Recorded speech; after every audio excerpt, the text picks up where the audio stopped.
Effective co-parenting communication. After divorce, tips and support.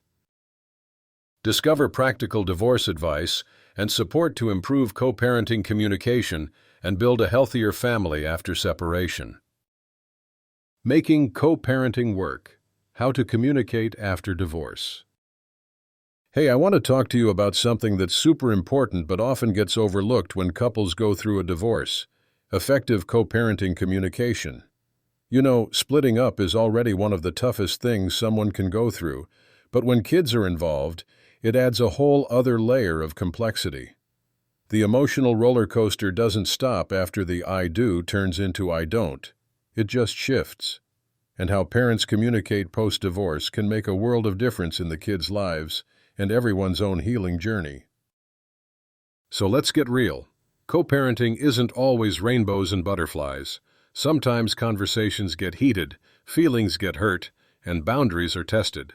But with the right approach and tools, it's totally possible to keep the focus on what really matters, raising happy, healthy kids despite the changes in the family.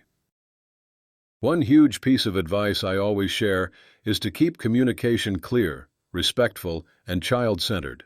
When both parents aim to put the kids' well-being first, even difficult discussions become easier to navigate. It's not about agreeing on everything. It's about agreeing to prioritize the kids' stability and security above personal frustrations. Now, if you or someone you know is struggling with those tricky conversations, divorce support groups and divorce counseling can be lifesavers. These are not just places to vent.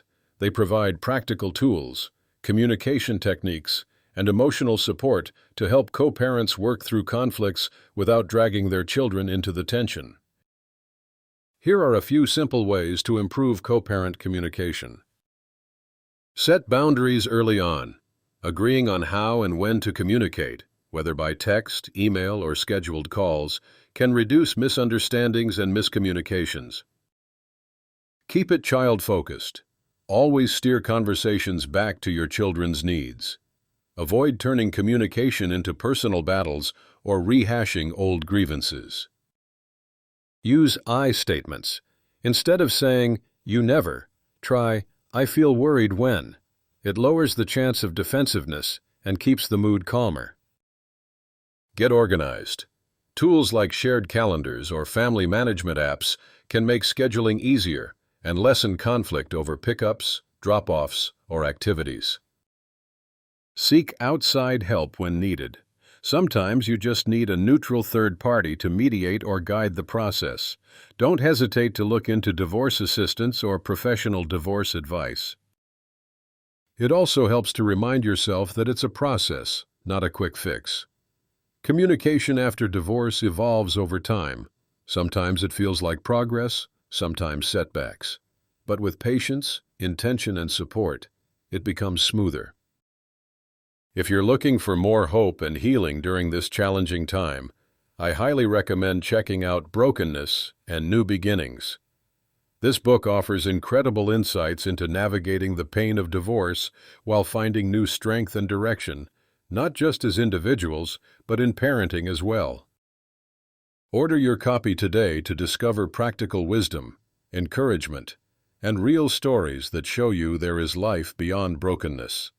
Whether you're freshly divorced, years down the road, or somewhere in between, this resource can help you find the encouragement to keep moving forward, especially when co-parenting feels like an uphill battle. Remember, divorce doesn't have to mean a fractured family. It can be the start of a new chapter where cooperation and kindness pave the way. There are so many divorce resources out there, ready to guide you through these transitions. It's all about reaching out and embracing the support.